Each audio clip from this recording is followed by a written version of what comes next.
And welcome back to the Part-Time Otaku Podcast. My name is Dave, My name is Grant. and this week we're going to talk about Attack on Titan, Season 4, Episode 8. If you're new here, we break down the show every week, discuss some of our favorite moments, fan theories, things you may have missed, etc. We're anime watchers only, so we've never touched the manga. We're going to start off by summarizing the episode, but before I do that, I want to give out a big shout out to @Kumbra on Twitter for the thumbnail. Really killer. That's @Kumbra, COOMBRA_.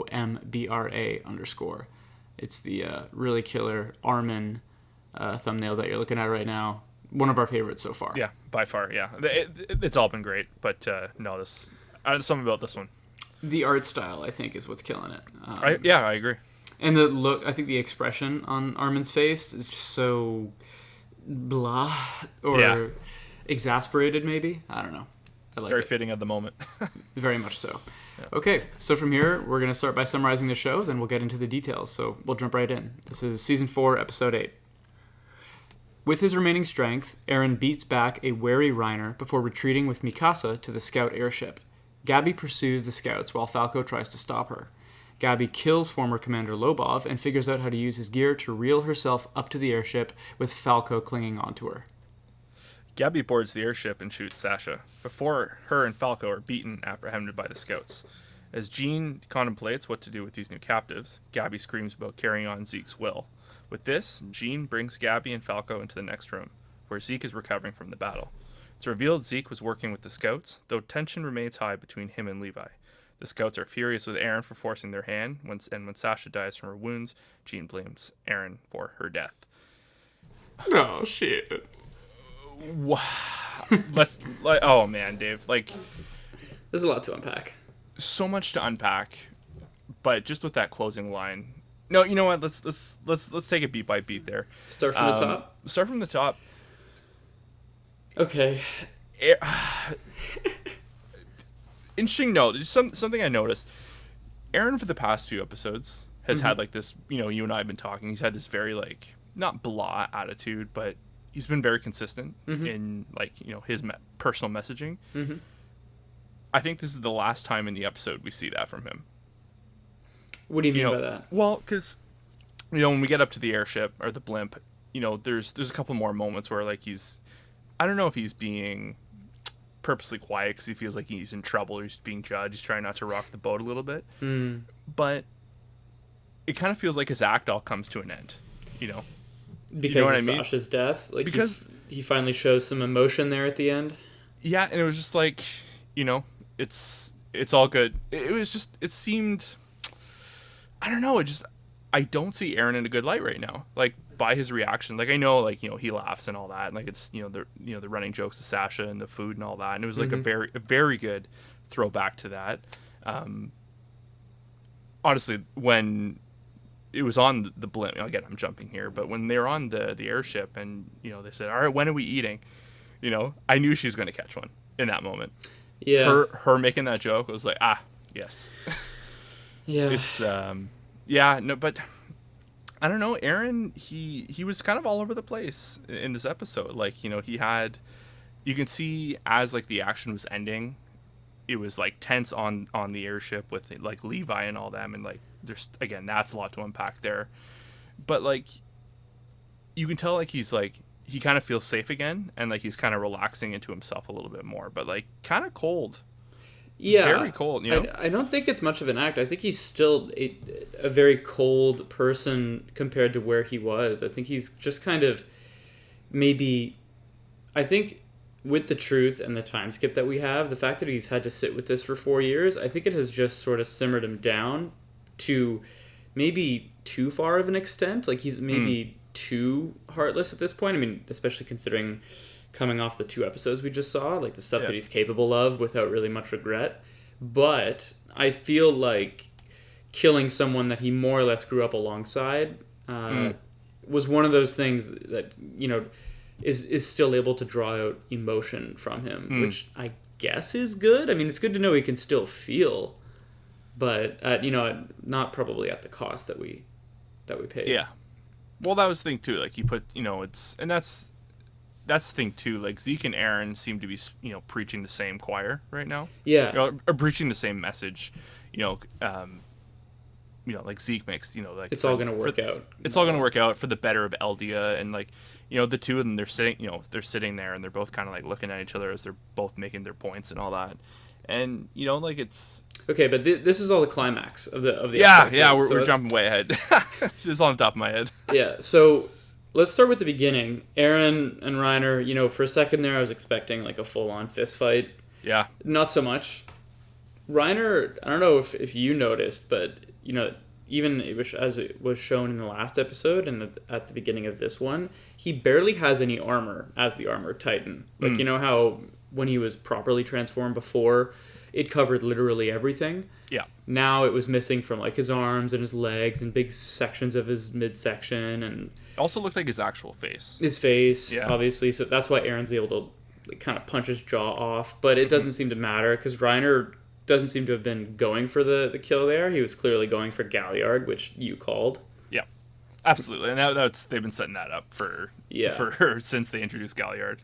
So he saves Galliard's ass, which you saw coming, which is nice. So what did you think of the whole? I can't exactly kill Reiner right now. I think we're out of strength. Time to leave. What did you think of that? Because it felt kind of weird to me. Yeah.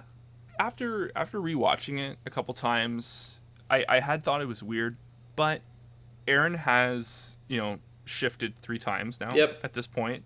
And also too, like, yeah, Reiner like kind of had his jaw blown out, but like he took Galliard from him. Mm-hmm. And I feel like if Aaron could have put up a little more resistance, he would have in holding Galliard. Yeah. And I think like the ball was taken from him. Sure. And he was like, well, I can't chase that.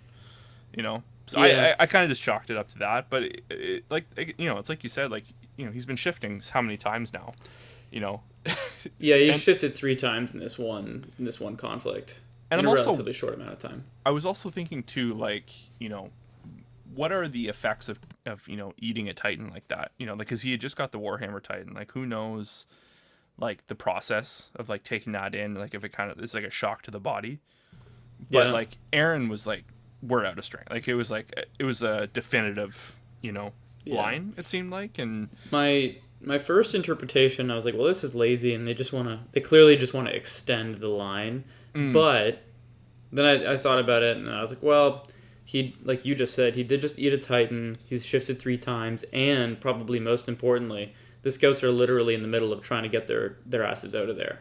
Well, that could be also it too. The strength he's talking about is the scouts, like, they are now leaving. Yeah, my he doesn't have leaving. That backup. Yeah, yeah, he wants to get out.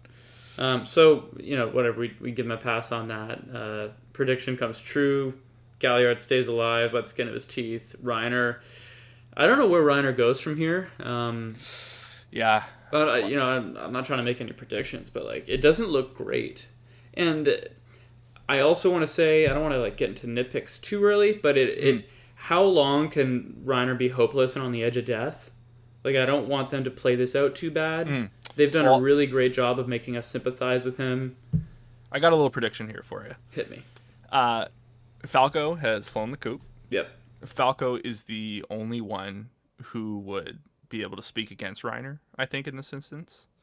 As far as they know, Reiner was led away as well. True. And, like, he, a trap could have been sprung on him, similar to Pieck and Galliard. So I think him saving Galliard is a little bit of security. Falco, who I don't think, it's hard to say, how that would have played out if he had, not gone where he went. Yeah. But I think that is also now going to be the driver for Reiner to be like back in the game. He's got to get Falco and Gabby, who's his family. So it's like I don't know if I can totally see that happening. I just don't know if I love the seesaw. Like, I'm committed, I'm confused, now I'm doubly committed, now I'm on the verge of suicide, but I'm recommitted again. I mean, I guess that is, like, to be fair, kind of the picture that they're painting of how torn and he is and how fucked up he is.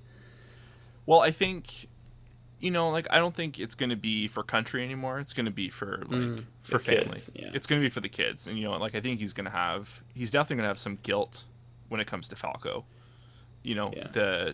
He's just going to associate, or he might not even know. Like, he might have thought that, Aaron killed him, or he hadn't saved him in one way, but like, Well, they have shown, now that you mention it, they have shown in a couple of different instances that Reiner's kind of sticking around specifically for the kids. Like, if you remember, right before he's about to blow his brains out, the reason he stops is because he talks about the kids, or he thinks about the kids, because here's Falco at the window. Yeah. And then, he protects Falco from the explosion or from Aaron's transformation at great personal risk. He wakes up when Falco and Gabby are screaming their heads off. So okay, I think maybe that holds some water. Maybe there's a good chance that they become his only reason to continue and push forward. Maybe he does end up leading the charge. And also too, like we got Aaron saying, until next time, Reiner. Like, he put that out into the ether, so that means they're gonna get, because they never got their final round. We had it for like a quick second. Aaron blew his jaw off. Galliard was taken back. It was kind of like an even keel, 10 seconds. I think with the Warhammer Titan, Aaron is going to go toe to toe with Reiner again, for sure. For round 4, because they've had a lot of fights at this point. No, they have, but I think this is going to be like for all the marbles. This is going to be, well, it's it's the final season there, so like I think clearly, because they kind of ended off at the end of the episode. Like, I think we're finishing up this arc. We're moving on to like the next part. Like, we're gonna get, as we've been asking, a little more lore. We're gonna get a little bit of exposition on what has happened over time. So, I think we're now gonna get the opposite. There's gonna be a lot of time without the Marley crew and what they're talking about and thinking. And then when we see them next, it's probably just gonna be like action, like how the parody crew kind of showed up. It was just go time. So I'm ready for that. I'm ready to see Warhammer attack, Founding Titan hybrid versus Reiner, and I think Reiner is going to go for gold if it has to do with the kids. He's going to go all out for sure. Yeah. So the next scene that I had, that is really noteworthy to me. It's quick, but it's Mikasa and Eren arriving on biggest moment of the episode for me. Really, the look between Armin and Eren, did you catch that? The look between Armin and Eren, and then the immediate follow-up of Armin holding back Mikasa. Like, preventing the Levi encounter. And that was... The look was a whole moment for me. I was like, Jesus. Like, Armin, isn't really one to have these kind of forlorn, exasperated, like, oh God, what have you done type looks. Because, I mean... Aaron's never pulled that out of him, but who knows how long it's been since they've seen each other. I also have to, like, tip of the cap, like, that kind of tension between two characters just based on a look is hard to do, even in live action. But, like, to pull that off in an anime, I think is really great. Because, there's this long pause, right, before Armin gives him his hand to pull him up. Yeah. And you can just tell that something has definitely changed between the two of them. Like, they were brothers, like, they were best friends. They've like, I hate the expression, but these guys have been ride or die from the very get-go. Mikasa as well. And Eren put his best friend in a situation where he had to mass murder probably, 30,000 people? Yeah, that was the estimate. Armin, the one guy that, has been physically ill on taking life, had to be the guy to pull the trigger to kill 30,000 people. To save his friend, because that was their escape. And in a civilian area, too. It wasn't just, reinforcements. It wasn't like, he blew up the port and all the reinforcements, but, like, it was a internment zone. There were people, people of his kin that were there, too. It was brutal. It was absolutely brutal. Like, it was, we had the passing moment of, when it had happened, and Armin... he took that moment. He kind of more or less like talks to Bertolt, and out in the universe, kind of. So this is the view that you saw, and had to move past it because like the mission was not done. And he, in that moment, in helping Eren get back on the ship, was like had to stare him down, and like he had to think about what he had just done. And then when they get on the ship, Levi like swoops right in, doesn't give Eren a moment. Yeah. To like they want to tie him up, and Armin's like, no, like Mikasa, like, you don't get to defend him right now. Like, he's Yeah. gotta. He had that shit coming. Yeah, and that hurts. I'm sure that hurt Aaron. But yeah, literally, he and did what he did. But maybe not emotionally. Levi had some really interesting dialogue here. Yeah. I thought, he talked. There are a couple funny zingers like, "Oh, this feels familiar. You have such a kickable face." Yeah. Like they Get give nostalgic. Yeah, they give a lot of the funny lines to Levi sometimes, but also he says, I never thought I'd see this look on your face. You remind me of all the rotten people that lived in the underground. Yeah. Because, I don't know, there are these, again, the dialogue is a big standout this season for me. There are these little nuggets kind of littered in between them,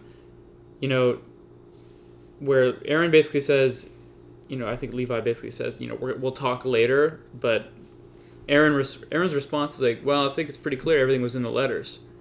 And he's kind of petulant about it, like kind of like a defiant fucking kid. Yeah. And that's what leads Levi to say, like, I didn't think I'd see this kind of look on your face. You know what I mean? Like, their relationship has changed. If you think about Aaron's relationship with Levi in seasons 1 through 3, he really relied on him. He was afraid of him, intimidated by him, inspired by him. Levi saves his life on a number of occasions.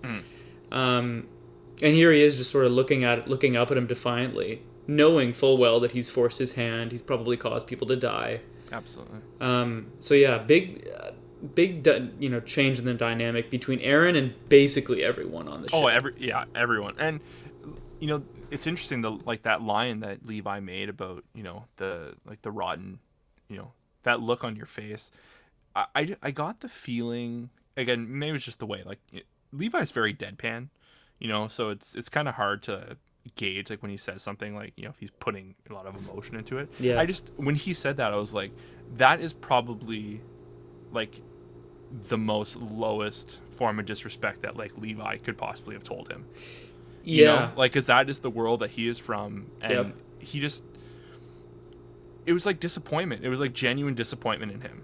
Big time. He's like, I can't, and it was another excellent line read, like, following Armin's, like, just look between the two of them, staring each other down, right into that of, like, Levi, it's, he's probably just stand up as, like, a fatherly role to a lot of these people, since Erwin passed, got murdered by the Beast Titan. So, like, he's, it's probably him and Hanj that are running the show. Like, 100%. You look to your leaders, and I'm sure a lot of people look to Aaron, and he kind of threw that all away. It's very also strange. I think it's also interesting to see how Aaron's actions have seemingly divided. I don't mean like there's two camps in the Scouts, but I think that the morale is definitely split if you consider how Hanji and Levi and Mikasa and Armin are reacting, and then you look at people like Flock, who is totally on the side of dehumanizing the enemy, carnage, revenge. The Kool-Aid man, he really sucked that back. Yeah, but it makes sense, right? Yeah. Like, I think the part that the show is doing really, really well. And I know that the theme is played out potentially, or that the analysis of this theme is getting tired for some people, but it's just history repeating itself. It absolutely is. It is cyclical. There are no winners in war, because it's a perfect example, right? Like Falco tried to explain it to Gabby later on. What Another they're big doing. Moment. Holy cow! Yeah, and I don't want to skip too far ahead, but he's aware that what they're doing is revenge, but it doesn't really matter. Context matters, history matters. You have to have understanding for these types of things. That doesn't stop Gabby from trying to take revenge. No. And yeah, Flock is a great example. Think about, yes, he comes across potentially a single, one-dimensional in this episode and in some others, but think about what we know about his character. All we know is that he was forced to join the Scouts. He was not stoked. It shattered his worldview of what the Scouts was meant to be, because he sees everybody around him dying screaming. And the leader of the Scouts, dies on a suicide charge so that they can get one potentially meaningless victory against these people that have single-handedly ruined his life. So now here he is with a chance for some payback. Do you think he's going to pull any punches? No, and you know what? This is the Gabby thing. Like, there's, we had talked about this last week. Like, I don't disagree with the emotions and the opinions that are being stated by the characters or shown by the characters. But it's like you see it, and it's just not that Gabby is like a rotten apple on like the Marley side. Like I think she's young and like they're indoctrinated into this school of thought.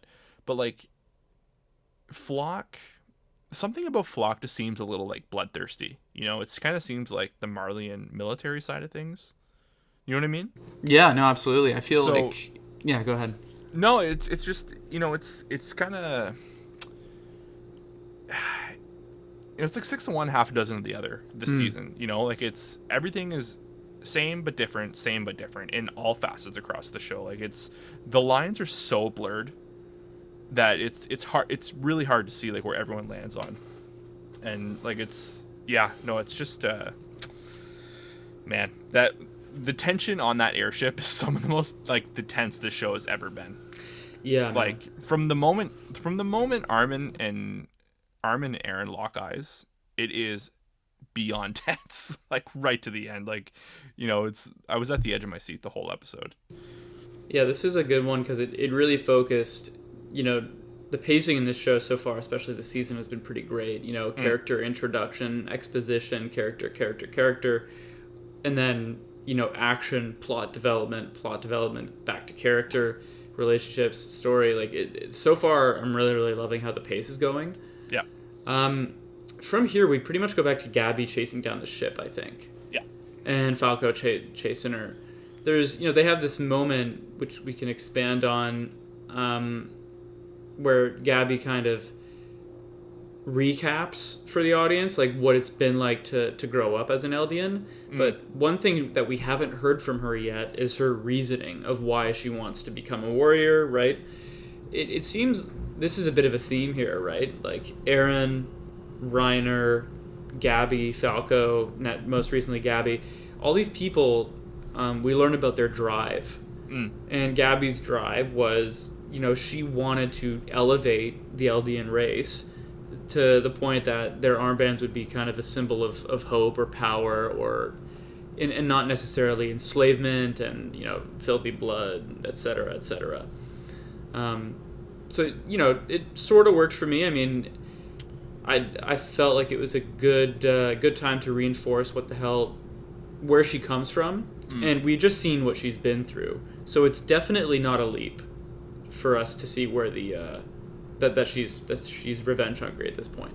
I didn't totally buy it because, like, yes, like, like I'm sure like that is like, her dream and all that, but like I do find some of her behavior over the season kind of betrays, that statement, like that big emotional statement she has with Falco. Like at every opportunity she kind of has shown how selfish she is, and not that much of a team player, and like a lot of big talk about like uplifting the Eldian name, but it seems like she's trying to uplift her own name. I don't disagree. I think I think one of the problems that her character has is that she's a kid, and there's a lot of benefits to giving this kind of role to a younger character, but sometimes when you try and like mesh them full of complexity and ideals, it doesn't really work because she's still very much a kid. I think it's tricky, but I don't disagree. I'm definitely not nearly as invested in her, ironically, as I am in like Falco's journey. Absolutely, because he clearly, just perhaps just through like exposure, has a bigger worldview.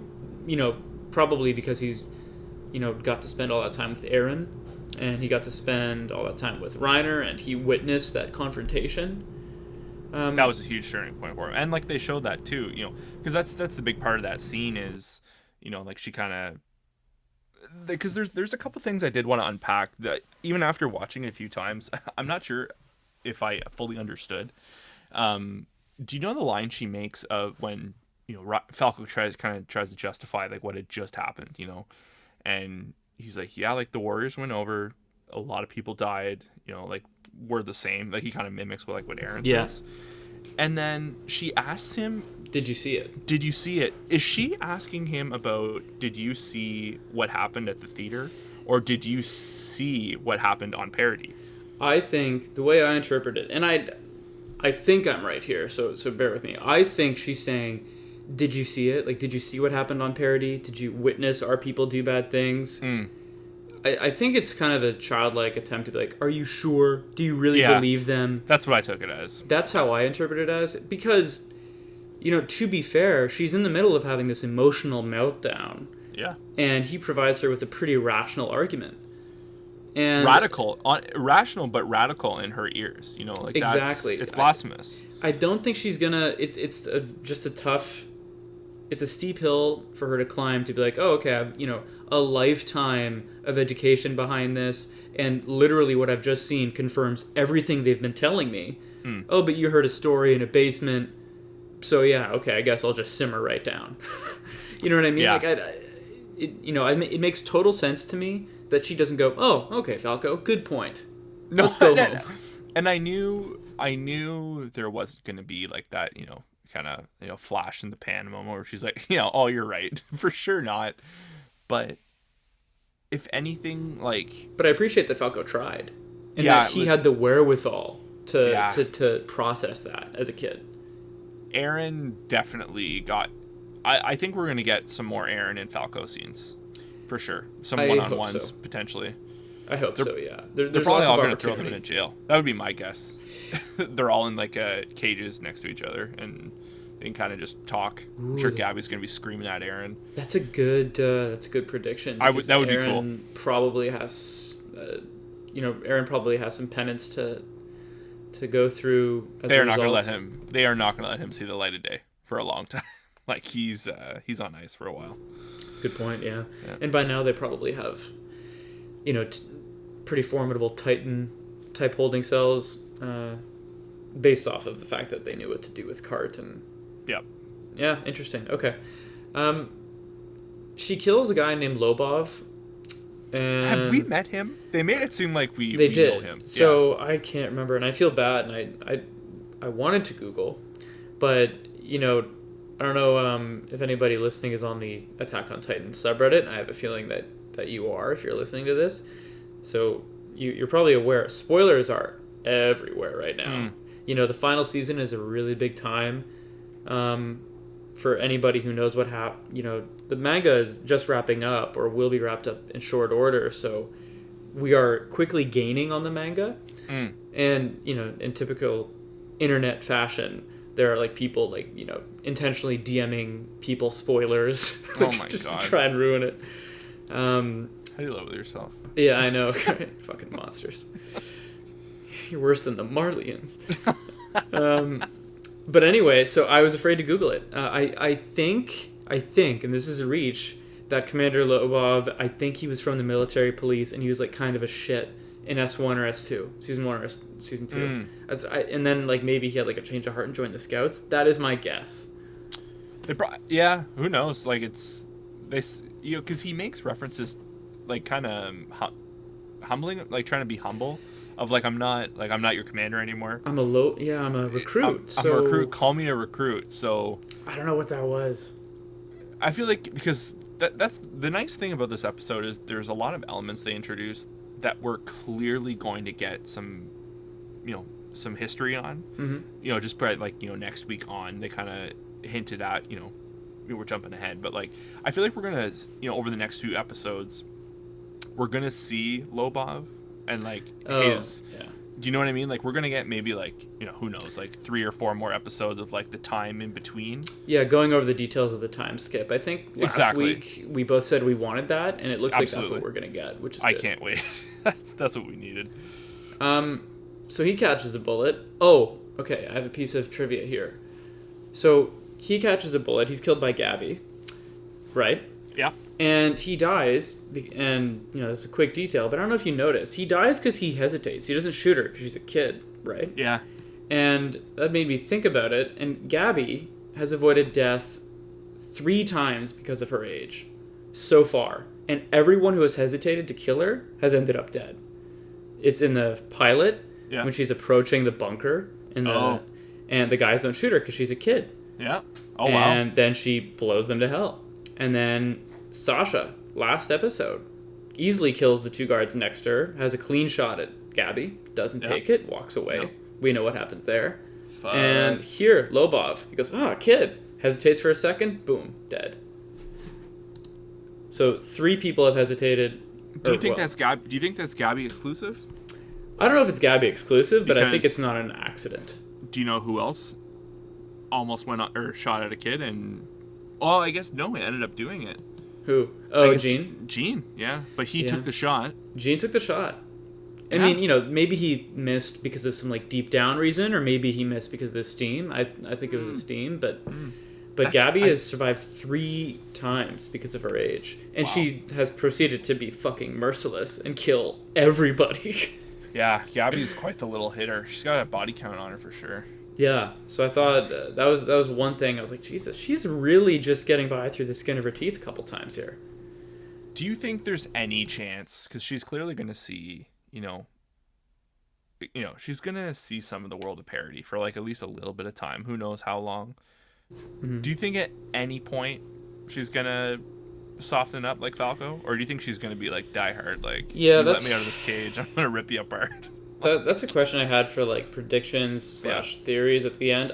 Truthfully, man, I have no idea. I feel like, from a storytelling perspective, there's like a lot of directions you can go with her character. Yeah. You could have her be that animal that, refuses to see what's in front of her. You could have like a redemption arc where she realizes that the world is bigger and that the people on the other side of the wall or the sea are not monsters. I feel like that's less likely.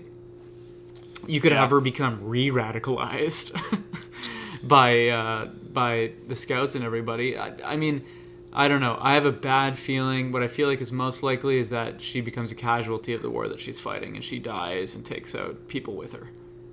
Is my prediction. But I don't know how likely that is, because I just said you can go a lot of directions with her character right now. Yeah, no, you really can. Gabby, like, this, like I had mentioned earlier, like they really have kind of done in this episode like a really good job of kind of wrapping up this arc, like the Marleyan, side of the Marleyan side of the season so far, like majority. Like her character kind of went in with a bang and kind of went out with a bang, literally. So I wonder, like, if she's just gonna take like a really kind of like a back, she's gonna sit on the back bench for a little while. And that's the thing too, like I'm almost wondering, do you think, because they did a serious number on that harbor, right? And again, this is kind of more theories and looking ahead, but do you think we're going to get like another significant 4-year time jump? I don't think so. The only reason I think that we're done with time skips is because we have some major characters now who are coming up on the end of their term. Mainly Titans. Aaron. Well, Aaron has 4, but Zeke has 1. I think Reiner has 1. That's true. I forgot about Zeke. Yeah, Zeke has got 1 year left. I think Reiner's got 1 year left. So they have a lot to do with the little time that they've got. Wow, what if Falco ate Zeke? I know. What if he's that's my thought, is maybe he's converted when he's on the island and then he eats Zeke. I don't know. It's a rough go. Oh, you know what would be, okay, here's the theory for it. This is top of my head. Gabby meets up with Annie. Oh. Annie gets out, and oh no, I could see Gabby becoming the female Titan. Oh, and just wrecking, running loose. She would be a good female Titan replacement. Yeah, she's got the attitude for it. She's very Annie-like. That's a good point. She is very Annie-like. All right, we're getting stuck in. We'll talk about this later, but we'll keep going forward. Okay. So Lobov got hit. They figure out the ODM gear pretty quickly. Yeah, I wasn't mad at that though. Like, it's one switch. Yeah. I liked that Falco had, I don't know if courage is the right word, but I like that Falco, for a second there I thought he's going to be paralyzed with shock and disbelief and not going to jump on her. But he remembers what Reiner said to him back in episode 2, and it's clear that Gabby has been his driving force. Absolutely. Just protecting her for whatever reason. Very, very similar to Mikasa's relationship or feelings towards Eren. He just wants to protect her for whatever reason, so he jumps on board. I appreciate that. I found the really nice detail with Gabby was, she like kind of hits the trigger. She goes, "Oh, okay, so this propels me." Like she has like a little test run. Yeah, I like that too. Her I really figuring like it out. that. Maybe they, maybe They're just covering their ass. Like, oh, people are going to be irritated if we don't show them figuring out the ODM gear. But I feel like they didn't need to do that. I found that was like a nice little ingenuity moment for her. Yeah, but even just like a nice little touch, like that's, call it filler, but that was like really cool 3 seconds of filler. No, I agree. I liked it. It was kind of. It was, it's like what they've been doing. It was like visual storytelling. Her figuring out the mechanisms, and it was like a nice, cool close up. And also too, the scene when Lobot, she makes the shot and Lobot falls to the ground, kind of like swirls around and just like swirls in the air, yeah. And like thuds, like the animation of the cable. Yeah, the cable just. And then like the tautness. I almost wonder too, if the airship was moving, would he not have been like dragged away? I thought about that. I was thinking that like there was still length. A lot of slack. Yeah. I think there was still slack, but anyway, yeah, I agree. That was all really well done. So she arrives, pulls the trigger. Did you think it'd be Sasha? Did you have any inclination beforehand? I was pretty terrified. I thought Connie, Jean, and Sasha were ripe because they had these cute moments before. Yeah. Oh, and there's the moment where Jean gets back on and Connie kind of swoops in and gives them a hug and he has this moment. He's like, yeah, like I don't want everyone else to hear their but like it's not fair to everyone else, but like you guys are special to me. Yeah. And I remember just sitting on the couch being like, word. Yeah, you guys are like fuck all those guys. Like I know they're the good guys, but. Yeah, it was. No, I agreed. It was a nice like little moment, and then that kind of set up like, well, one of them's dead. They kind of like put all three of their faces in. The moment I had always assumed it was going to be Sasha. Like when they flew up, I thought it was Sasha because there's obviously that moment, where she shoots the guards, and Gabby also makes a big reference to that. Like she kind of just shot them and moved on, but when she hears the noise. And they're like, no, and then Jean too, like, fuck, poor Jean, like having to whip all these guys into shape. Like, you can tell he is probably like the middle manager of the Scouts right now. Big time. He's like running back a house, and he was having a hell of a time keeping it. Like, they had just won the battle, and everyone's screaming. Managing idiots like Flock too. Yeah, and everyone's screaming like New Eldian, and like, it was just. But when she noticed the sound, it was like, yes, Sasha. Here it is. It's coming.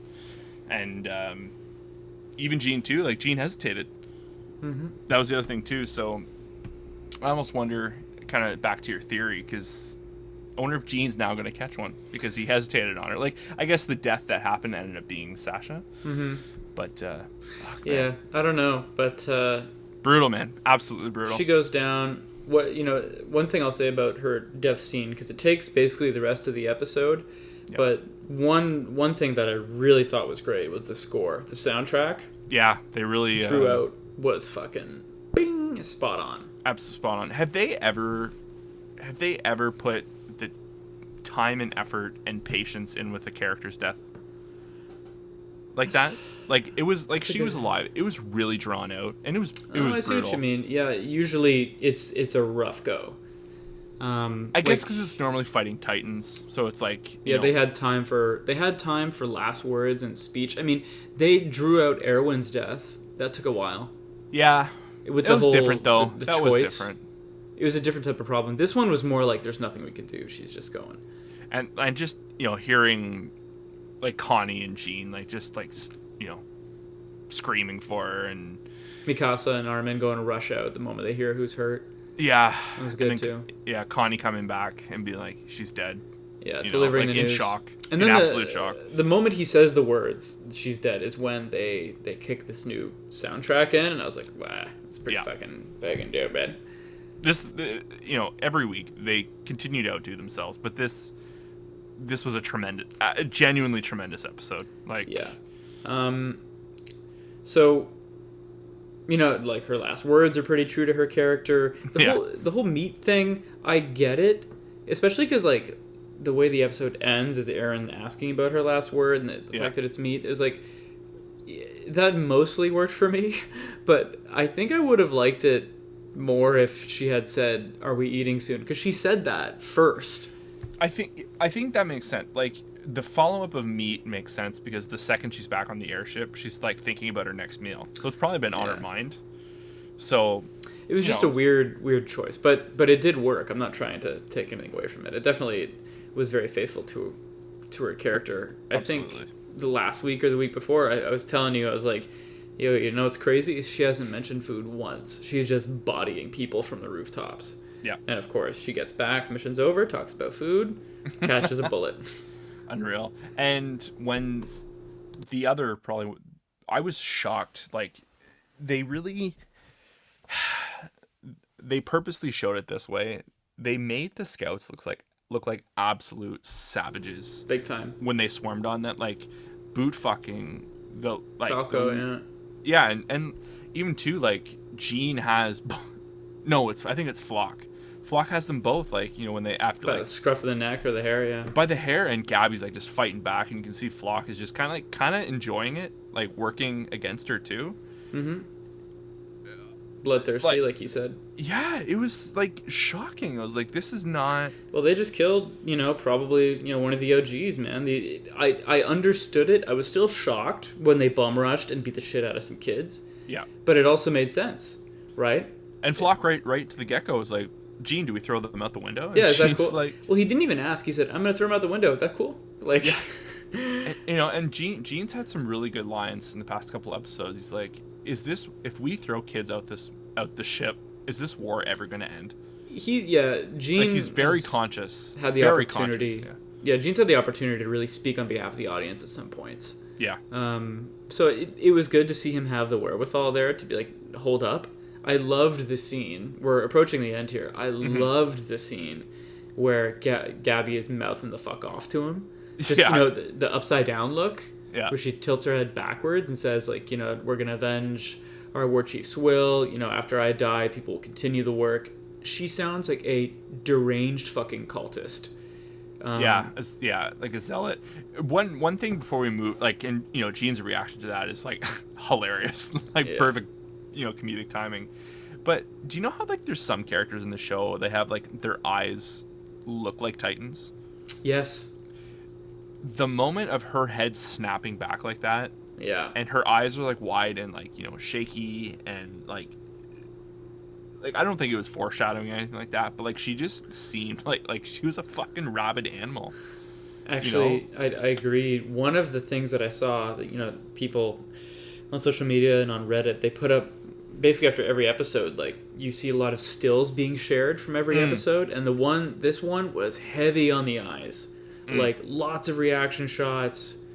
I totally agree that she looked a little inhuman there.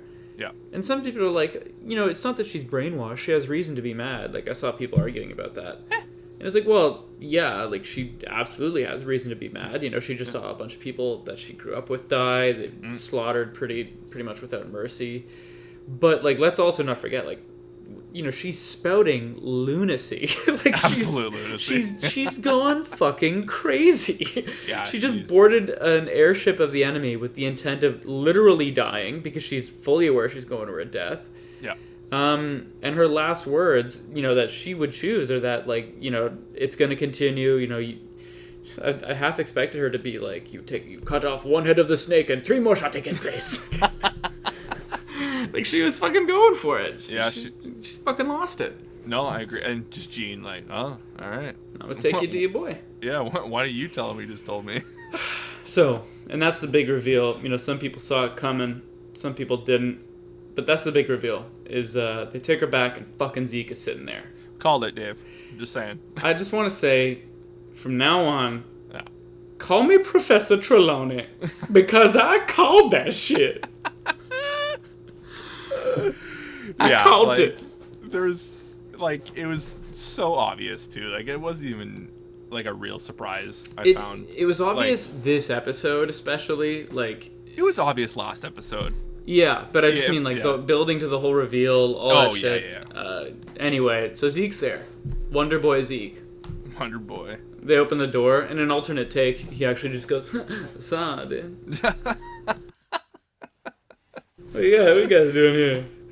Y'all coming with? Y'all coming with? And Zeke too, eh? Like, probably the the oh shit moment I've ever seen on his face. Yeah. So there's a lot to unpack here. I mean, let's start with Zeke. We'll talk about the mechanics of how he got there first. So Pieck, Pieck's coming to. I don't know if she's on her deathbed anymore. Curious what you think about that. But she's pulling through. Yeah, she's less bloodied up now, which I'm irritated by. Actually talking. Yeah, but we'll see. So she remembers that, once Reiner and co. got back from the Parody Island, that they sent scout ships. And one of these people on the scout ship was this new character, Yelena. And Pieck knows this because she pays special attention to her because Yelena is a close follower of Zeke's.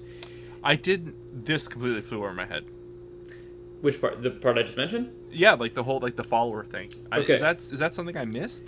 Yeah, she says that she just says it in that one scene. So I don't know what a follower means. It just means Zeke was very loyal to, Yelena was very loyal to Zeke for some reason. And Onia Capone was standing right next to her. I wanted to point that out, is that we just get one frame. It's not even a scene. It's just a frame of a memory, and there's Yelena, Pieck's walking by her, and Onia Capone, the pilot of the airship, is there too.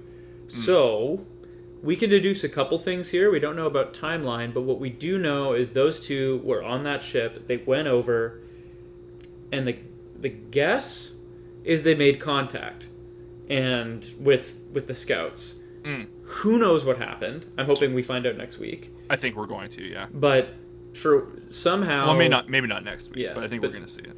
But they made contact, and maybe they were already Eldian restorationists undercover. Maybe they were converted by the scouts. Maybe a mixture of both. Maybe Zeke intentionally sent them there to make contact because he had his own awakening, or maybe he's been undercover the whole time. I have no fucking clue. My guess is that when Zeke was on the island 4 years ago, he was fully committed to Marley. He didn't really seem to be pulling any punches there. I think something changed for him in the last 4 years. But this goes back to his line at the end of last season where he says, I'm coming back for you, brother. He makes reference that he wants to save you. Yeah, I'm going to save you. So that could go, either way. You could take that in a few different directions. So I wonder if that point maybe he had kind of decided of maybe coming back here is not the right move. Maybe there's another way to kind of do this. So Zeke's probably been plotting clearly since they came back, because the scout ships, they say the scout ships that went over when Reiner returned. So it would have been 4 years ago. It's in the we don't know if the scout ship went immediately after he returned, but that's probably a safe bet. Is it's on the longer end of that 4 year gap. So, and Yelena, they all seem to have a rapport, even if it is loose. Yeah. Jean's giving Yelena shit, being like, yo, you fucked up. Even though you isolated those two Titans. That was weird editing. When it cut to Jean yelling at her, I was like, wow, that was a little abrasive. They could have eased into that a little more. It was intense. Because it was just a face shot. It was a full, a close-up of his face. I'm like, who is he yelling at? They did a lot with framing in this episode like that. Yeah. It's who's he yelling at? And then they show you the edge beforehand of the steam coming off Zeke, but they don't show you who the steam's coming off yet. Weird framing. But Yelena, we learned that was part of the plan. She's the one who isolates Cart and Jaw, but because Pieck is fucking quick on her feet, that didn't work out. Because the Panzer unit rescued them, and that is what resulted in their casualties.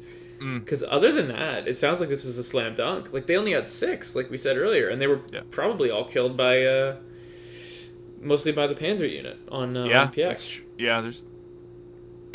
I swear there had to be more deaths on screen than that. Someone's gonna go back and count and be like, "Hey, imagine there's perfectly 6, so we technically saw every single death." Wow. But then obviously we learn, the Beast chucked rocks to cover up for that, thinking on his feet. So Levi was quick to make a comment on that. Yeah, so hey monkey, or what does he call him? Or hairball? Hairball, yeah. So my thought is clearly the way Zeke's talking is he's fully in Eldian restorationist now, right? But so was his dad, and he turned on his dad. So what changed? I think Zeke's an opportunist. Yeah. I don't know. I don't buy this Eldian restorationist thing angle for From Zeke him? at all. I've read some of that online. I don't buy that. I think. I think Go ahead. yeah. No. You go ahead. I was just gonna say I think it's very loose. I could tell the tension between him and Levi. I feel like he's only got a year to live anyway. I just don't know if I see him going out like peacefully, giving the Titan to somebody else. I feel like the relationship that he has with the scouts is thin. I think the peace won't last. I don't know necessarily like how it'll happen, but he's definitely not someone I think the scouts are going to immediately trust and put all of their eggs in the Zeke basket. No, because keep in mind too, they've kind of they maybe teased, maybe it wasn't so clear, but in my opinion, they kind of set Zeke up to. I think he's aware that he's not all hot shit anymore with the Marleyan government. I think he must have some insight on Magath kind of cozying up with Willie and the whole Warhammer Titan angle of things. Yeah. So maybe he just saw the writing on the walls and Sure. But that plays into your whole opportunist angle, right? Yeah. I don't. I think at a drop of a dime, I think when he gets what he wants, I think he thinks that he can get Aaron to his side, and then the two of them can kind of run the show with Historia. The whole royal blood thing and all that. But it's interesting. I don't trust Zeke at all. I think this is going to backfire royally on them. Royally. Yeah. Fun. But so yeah, that one more thing on the Zeke note, one more piece of trivia. I mentioned it a couple times. I don't think we'll get confirmation, but I feel safe in saying that Aaron absolutely got his baseball from Zeke. Yeah. He's really the only one who's been associated with baseball throughout the show. And now it seems, now that we know that, the communication between Aaron and the scouts was probably pretty one-sided, I don't think they were sending him baseball gloves in the mail. No, I don't think so. So that was an interesting little piece of foreshadowing that they planted pretty early. I like that. And he only has a year to live. I can understand part of how this goes in their ideal situation. Like, do they both transform and Aaron lays a hand on him and he can use the Founding Titan to change the memories of everybody in Marley? Or use Titans, coordinate a giant Titan attack or something? I'm not sure what the plan is, but clearly it involves tapping into the Founding Titan's powers. Does that seem fair to you? I think that's the angle. I think that's the lane it's going to go down for sure. But they only got a year left on Zeke's term. And then they need someone of royal blood. All we really know is we got Historia. Does she need to be turned into a Titan for it to be useful? I don't know. If Magath had any sense, they would literally hold off for a year. Yeah, but I think the problem is now that what you've seen. But they have Reiner. That's the other thing too. What, Magath has Reiner? Well, Magath has Reiner because they have Galliard, Reiner, and Pieck. That's the 3 Titans they have left. Jeez, is that it? Yeah. Holy fuck. So that's a bit of an imbalance because now they have Warhammer, Founding, Attack, Beast, Colossal. To be fair, female Titan tucked away somewhere. Oh yeah, and to be fair, the 3 of those are in one person, but still. Yeah. Because you know what? I don't know, because what if they just say, maybe they do decide, Reiner, you are a traitor.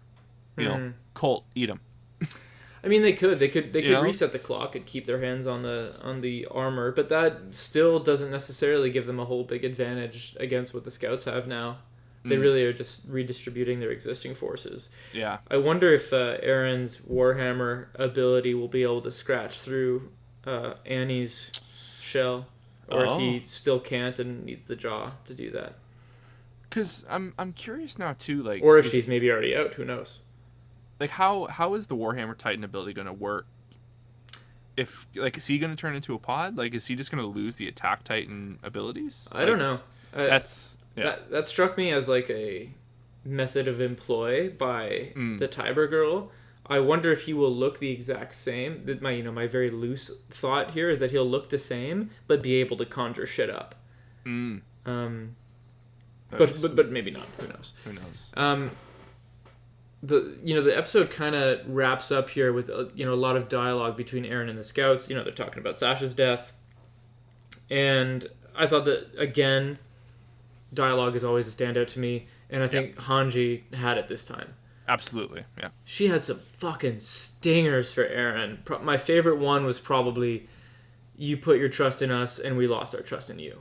Yeah, big one. Yeah, it's what we said. He forced their hand. He knew that they had to come and save him. He more or less made himself become a hostage. People died because of it. Which is his go-to line. Yeah. Every time, she also says, every time you get captured by the enemy, people die trying to save you. And you know what? Like, it's a bummer, because, like, I know, like, Hanji's like, perspective of that is, like, Sasha and then, like, the other 6. Mm-hmm. But, like, Armin had to murder, like, even Eren. Like, Eren murdered innocents. Armin had to murder innocents. Like, Reiner did what Reiner did, but, like, he knowingly did that.